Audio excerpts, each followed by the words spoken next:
নেতৃত্ব দিলে দোষের কিছু নাই, নেতৃত্ব পেলেও দোষের কিছু নাই। একজন মেম্বার হোক, একজন চেয়ারম্যান হোক, একজন এমপি হোক, একজন মন্ত্রী হোক, একজন পিএম হোক, যাকে আল্লাহ পাক যেখানে দায়িত্ব দিবেন, খলিফা হিসেবে তার কাজ কি বলেন তো? ফাহকুম বাইনান নাসি বিল হক, সত্য ন্যায়ের মানদণ্ডে মানুষের মাঝখানে বিচার ফয়সালা। কিন্তু ফাংশনটা কি? একজন খলিফার কাজটা কি? আবু বকর সিদ্দিক কেমন খলিফা ছিলেন, ওমর কেমন ছিলেন, ওসমান কেমন ছিলেন, আলী কেমন ছিলেন রাদিয়াল্লাহু আনহুম আজমাইন? তারা এই আয়াতের উপর আমল করতেন, ফাহকুম বাইনান নাসি বিল হক, মানুষের মাঝখানে ন্যায় বিচার কর। দাউদ, ইন্না জাআলনাকা খলিফাতান ফিল আরদ, আমি আল্লাহ তোমাকে এই জমিনে খলিফা করেছি, সুবহানাল্লাহ। এবং ওই জমিন বলতে কিন্তু এখন জেরুজালেম, আরদ মানে এখানে কিন্তু ওই বাইতুল মুকাদ্দাস, তিনি ওখান থেকেই বিশ্ব শাসন করেছিলেন। তোমার দায়িত্ব কি হে দাউদ, তোমার কাজটা কি? ফাহকুম বাইনান নাসি বিল হক, সূরা সাদ পড়ে দেখেন। তোমার কাজ হচ্ছে মানুষের মাঝে, অনুসারী জনগণের মাঝে তুমি ন্যায় বিচার প্রতিষ্ঠা করবে। কি করবে? তার মানে একজন যে কেউ, ন্যায় বিচার কথা বলা হয়েছে, ন্যায় বিচার। এখন ন্যায় বিচার কতটুকু কি হচ্ছে না হচ্ছে এটা আপনারা আমার চেয়ে ভালো জানেন, আমি এইসব নিয়ে কথা বলতে চাই না। কিন্তু আমাদের কাজ এতটুকুই, যাকে আল্লাহ পাক যেখানে দায়িত্ব দিবেন ন্যায় বিচার। আরো আল্লাহ বলছেন, আয়াতটা শেষ হয়নি, আরো সামনে একটু আছে। আল্লাহ পাক বলছেন ওয়ালা তাত্তাবিউল হাওয়া, ন্যায় বিচার করো এবং নিজের হাওয়া প্রবৃত্তির অনুসরণ করো না, নিজের মন গড়া বিধানের অনুসরণ করো না, নিজের প্রবৃত্তির দাসত্ব করো না। যদি করো তাহলে কি হবে? ইউদিল্লাকা আন সাবিলিল্লাহ, তাহলে আল্লাহ পাকের এই সরল পথ থেকে ওই প্রবৃত্তির অনুসরণ তোমাকে বিচ্যুত করে দিবে। কার কথা এগুলো? আল্লাহর কথা। ইন্নাল্লাযীনা ইউদিল্লুনা আন সাবিলিল্লাহ, পরের আয়াত, নিশ্চয়ই যারা আল্লাহ পাকের সরল পথ থেকে বিচ্যুত হয়ে গেছে, লাহুম আযাবুন শাদীদ, তাদের জন্য কঠিন শাস্তি আছে। আযাবুন শাদীদ মানে কঠিন শাস্তি আছে। বিমা নাসু ইয়াউমাল হিসাব, এই কারণে যে তারা হিসাবের দিনটা ভুলে গিয়েছে। এই দুইটা আয়াত আমি শোনাই দিলাম আপনাকে। আল্লাহ পাক যাকে যেখানে দায়িত্ব দিবেন সবসময় এই দুইটা আয়াত মাথায় রাখবেন, যে আল্লাহ পাক আপনাকে দাউদ আলাইহিস সালামের মতো কাজ দিয়েছেন, আল্লাহ পাক আপনাকে আদম আলাইহিস সালামের মতো কাজ দিয়েছেন। যাকেই দেখ, X Y Z whoever he is, এটা আমাদের দেখার বিষয়। আমরা ধর্মতাত্ত্বিক দৃষ্টিকোণ থেকে শুধু মূলনীতিগুলো বলবো। তাহলে এখানে খলিফার কাজ কি বুঝতে পারলাম? মানুষের মাঝে ন্যায় বিচার প্রতিষ্ঠা করা, প্রবৃত্তির দাসত্ব না করা। যদি করি তাহলে কঠিন শাস্তি অপেক্ষা করছে। এখন আসেন, আল্লাহ নবী সাল্লাল্লাহু আলাইহি ওয়াসাল্লাম কি এই আয়াতের উপর আমল করে যান নাই? গিয়েছেন না যান নাই? তার জীবদ্দশায়, তার 23 বছরের এই নববী জীবনে কেউ কখনো জুলুমের শিকার হয়েছিল? বলেন তো, কেউ বলতে পারবে বুকে হাত দিয়ে যে একজন মানুষ জুলুমের শিকার হয়েছে? তার রেখে যাওয়া ইসলামের এই প্ল্যাটফর্মের উপরে আবু বকর সিদ্দিক শাসন চালিয়েছেন 2.5 বছরের মতো। আবু বকর সিদ্দিকের সময় কি কেউ জুলুমের শিকার হয়েছিল? তিনি কি এই আয়াতগুলোর উপর আমল করেছিলেন না করেন নাই? তাহলে তিনি একজন সফল খলিফা ছিলেন। আমরা খলিফা এবং খেলাফা দুটার ব্যাখ্যা বুঝতে পারলাম। যে খলিফা আল্লাহ পাকের বিধান মেনে বিচার ফয়সালা করে, ওই শাসন ব্যবস্থাটাকেই বলা হয় খিলাফা। এটা নতুন কোনো মৌলবাদী শব্দ নয়, আমরা ভুল বুঝি, আমাদেরকে ভুল বোঝানো হয়। একজন খলিফা যে আল্লাহ পাকের বিধান অনুযায়ী বিচার ফয়সালা করে, তার ওই শাসন ব্যবস্থাটাকে বলা হয় খিলাফা, যেটা আসবে সামনে ঈসা আলাইহিস সালামের হাতে। এখন আপনি সর্বোচ্চ পর্যায়ে যান বিশ্বের, ইউনাইটেড নেশনস, এখানে খিলাফা কায়েম আছে?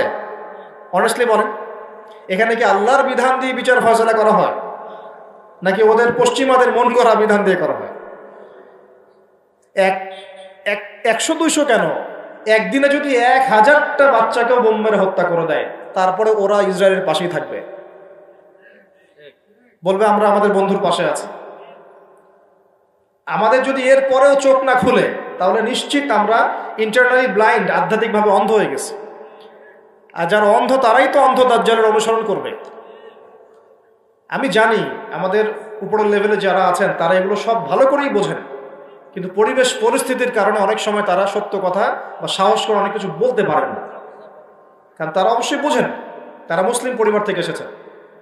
আমাকে বলেন, তাদের যে সিস্টেম, এই সিস্টেমের মধ্যে যে অর্থ ব্যবস্থাটা আছে, এটা সুদ ভিত্তিক না সুদ বিবর্জিত? তাহলে এটা কি আল্লাহ পাকের কোরআনের সাথে গাদ্দারি হয়নি? তাহলে ওর আন্ডারে থাকলে কি আমরা সত্যিকারের খেলাফা কায়েম করতে পারবো? সম্ভব না। ও যে মিডিয়াগুলো চালায়, এই মিডিয়াতে ও যা মানুষকে বোঝায় তাই। একজন মুসলমানকে যদি ও সন্ত্রাসী রূপে উপস্থাপন করে, সারা বিশ্ব বলে হ্যাঁ ও সন্ত্রাসী। একজন ব্যক্তি, আমি নাম মেনশন করছি না, গণহারে মানুষ হত্যা করেছে, তাকে শান্তিতে নোবেল পুরস্কার দেওয়া হয়েছে। এই হলো ওদের চরিত্র। মিডিয়া, ওদের পলিটিক্যাল সিস্টেম, ব্যাংকিং সিস্টেম, ওদের প্রযুক্তি, এগুলো কোনটা মুসলমানের স্বার্থে?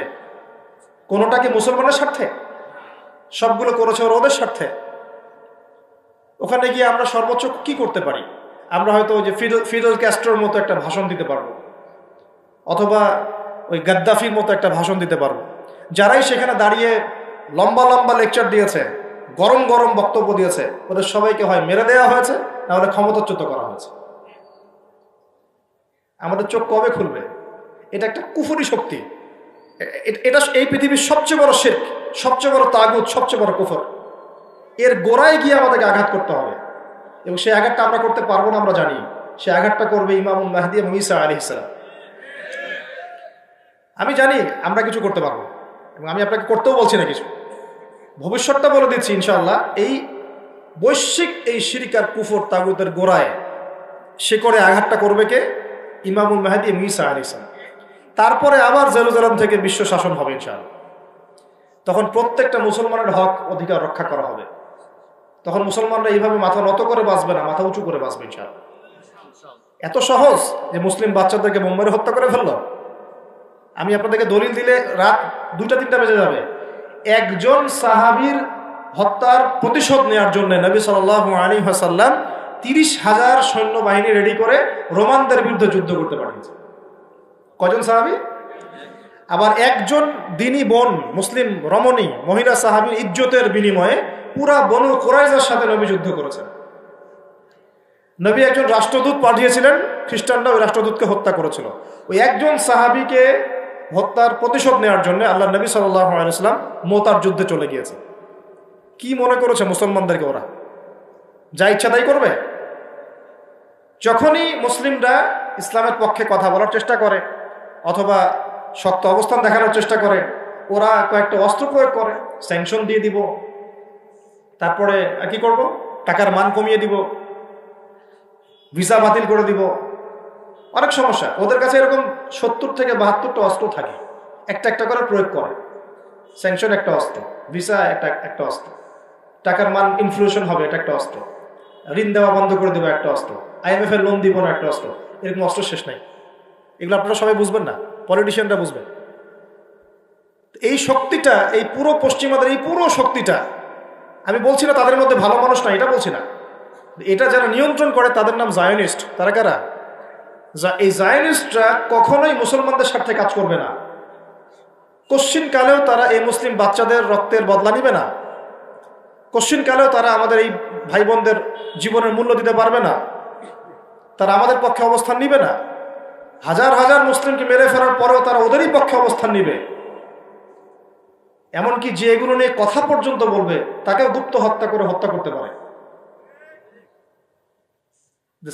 দ্য সিক্রেটস অফ জায়নিজম বইটা পড়ে দেখেন, হেনরি ফোর্ডের লেখা। উনি নিজেও ওদের একজন ছিলেন, বের হয়ে এসেছেন, পরে সৎপথে এসে বইটা লিখেছেন। বইটা পড়ে দেখেন, পড়াশোনা করেন। আমাদেরকে চোখ কান খোলা রেখে চলতে হবে। আমি এই মূল জায়গা থেকে আস্তে আস্তে শেষের দিকে আসতেছি, একটু মনোযোগ ধরে রাখেন। এটা হলো খেলাফা এবং খলিফার ফাংশন। এখন আবু বকর সিদ্দিক কি এটা আমল করে দেখেন নাই? উমর ইবনে খাত্তাব, তার 10 বছরের শাসন, কত বছর? এই 10 বছরে আপনি একজন মানুষ দেখান যে অনাহারে মারা গেছে বা দারিদ্র সীমা নিচে ছিল, বা ওই 10 বছরে একজন মুসলিম বোনের ইজ্জত হানি করা হয়েছে, একটা বাচ্চাকে হত্যা করতে পেরেছে, বা একজন মুসলিম ভাইকে অন্যায়ভাবে হত্যা করেছে, বা শুধু মুসলমানদের উপরে গরম গরম কথা পর্যন্ত বলেছে, একটা দলিল খালি দেখানো হবে। 10 বছর আপনি দেখাতে পারবেন না। বরং মানুষ চাকরি ছেড়ে দিচ্ছে এসে, ইয়া আমিরুল মুমিনিন, আমার কোর্টে তো মামলাই আসে না, আমাকে অযথা বেতন দেন কেন? এই যে বর্তমান রাষ্ট্র ব্যবস্থার কাঠামো, এটা ওমর রাদিয়াল্লাহু আনহু দিয়েছেন। তার জীবনী পড়ে দেখেন, ইতিহাসগুলো পড়ে দেখেন। এখন এই 10 বছর যদি এভাবে চালানো যায় তাহলে আমরা কেন এখন দুর্বল হচ্ছি? আরো সামনে যান, ওই 10 বছরে উমর রাদিয়াল্লাহু আনহু এই বাইতুল মুকাদ্দাসও জয় করেছিলেন, মনে আছে? উটের পিঠে তিনি একবার চড়েছেন, তারপর ভিত্তকে উঠিয়েছেন, ওটা নিয়ে কাজী নজরুল ইসলাম কবিতা লিখেছিলেন। এগুলো তো এখন নাই। কবিতাটা এটা তো আমিরুল মুমিনিন কবিতা ছিল না একটা আগে, ওটা তো এখন আপনারা পড়তে পারেন না। কেন পড়তে পারেন না এটা আপনারা বুঝবেন। কেন পড়া যাচ্ছে না, কি সমস্যা হচ্ছে, পড়লে কি হবে, কোথায় নিয়ে যাচ্ছি আমরা বাচ্চাদেরকে, এখন কোন দিকে নিয়ে যাচ্ছি বাচ্চাদেরকে আমরা? আসলে ইসলামী শিক্ষা ছাড়া আপনি যত শিক্ষায় শিক্ষিত করেন না কেন, পরকালে আপনি পস্তাবেন, আমরা পস্তাবো না। পরকালে আপনি পস্তাবেন যে আমি আমার সন্তানকে কেন এই শিক্ষা দিয়ে আসলাম না। হয়তো আজকে রব্বির হামহুমা কামা রব্বায়ানি সগীরা বলতে পারতো, এখন তো সেটাও পারছে না। উসমান রাদিয়াল্লাহু আনহু খেলাফতের পর আরো 12 বছর, কত বছর? একটা ঘটনা দেখান আমাকে মুসলিমদের অধঃপতনের বা মুসলমানদেরকে অপদস্থ করেছে একটা ঘটনা দেখেন। এরপর আলী ইবনে আবি তালেবের আরো প্রায় 1.5-2 বছর, ওই সময় দেখেন। আমি বলেছিলাম 1200 বছর প্রায়। তারপর উমাইয়ারা শাসন করেছে প্রায় 97 বছর। কত বছর? নিজেদের মধ্যে অনেক সমস্যা হয়েছিল। যেমন এখন আমাদের সবাই মুসলিম ভাই, পলিটিক্যালি নিজেদের মধ্যে সমস্যা হয় না, এরকম সমস্যা হয়েছিল উমাইয়া খেলাফতে, উসমান রাদিয়াল্লাহু আনহুর সময়, আলী ইবনে আবি তালেবের সময়। কিন্তু কখনো বাইরের শত্রুদের কাছে আমরা পরাজিত হই নাই। মানে আমার ঘরে কি সমস্যা আছে আছে, আমি সেটা ঘরে বুঝবো। ভাইয়ের সাথে ভাইয়ের সমস্যা হচ্ছে, ওকে ঠিক আছে, হাতাহাতি হয়েছে, মারামারি হয়েছে, অস্ত্র নিয়ে মুখোমুখি হয়েছি, এটা আমার ঘরের সমস্যা। কিন্তু বহির্বিশ্বে মুসলমানদের উপর চোখ রাঙিয়ে কথা বলেছে এমন একটা জাতি খুঁজে পাওয়া যেত না। 97 বছর উমাইয়ারা করেছে। তারপরে আব্বাসীয়রা এসেছে, আব্বাসীয়রা এসে প্রায় 550 বছর চালিয়েছে। কত বছর? এর পর আসছে মামলুক, তারপরে ফাতেমিরা, ওইদিকে কর্ডোভাতে ছিল ইসলামী খেলাফত, ওই আন্দালুসিয়ায়, এখনকার স্পেন, ইতালি, এগুলো সব আমাদের ছিল।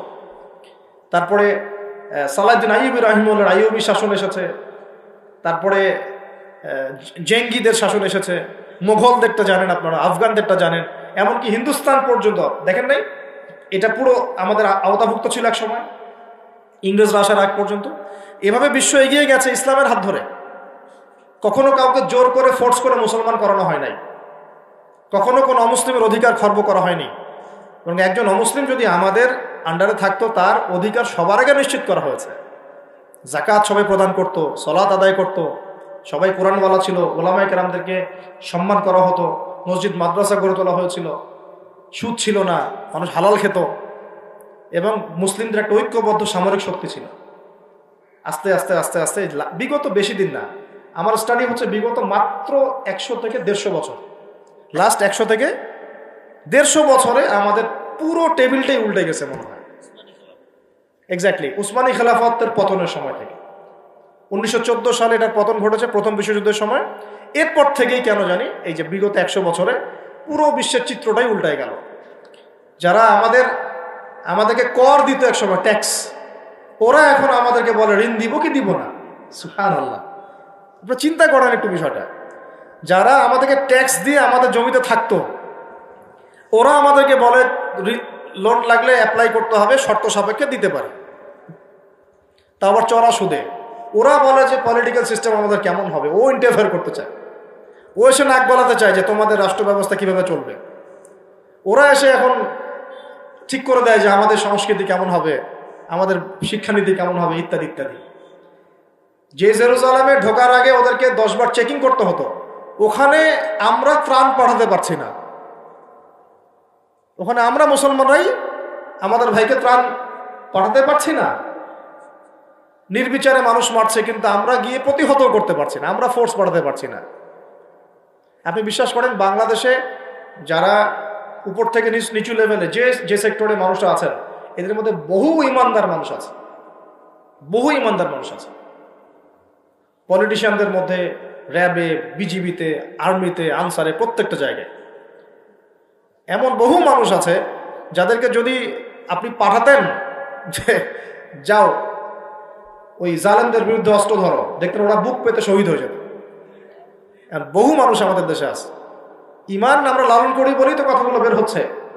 আমাদের জায়গা, আমাদের জমি, আমাদের ভাই, আমাদের বোন, আমাদের বাচ্চাকে মেরে শেষ করে ফেললো, আমরা সামান্য প্রতিবাদটুকু করতে পারছি না। দাউদ আলাইহিস সালাম, কাকে? আচ্ছা, এবার একটু খলিফা কি এটা বুঝি, তারপরে সামনে যাই। আল্লাহ পাক বলছেন বিসমিল্লাহির রহমানির রহিম, ওয়া ইয ক্বালা রাব্বুকা লিল মালায়েকা ইন্নী জাইলুন ফিল আরদি খলিফা। বলেছেন তো সবাই? সমস্যা হচ্ছে আমরা সবাই কোরআন তো পড়ি কিন্তু হয়তো বুঝি না, বা এর উপযুক্ত ব্যাখ্যা আমাদের সামনে হয়তো পেশ করা হয় না, কারণ আমরা তো বেশিরভাগ সময় একে অপরের গোশত খাওয়া নিয়ে ব্যস্ত আছি আর কি, তাই না? এবং এটাকে আমরা কি বলবো, যে ভালো কাজ মনে করি, হকের পথ মনে করি।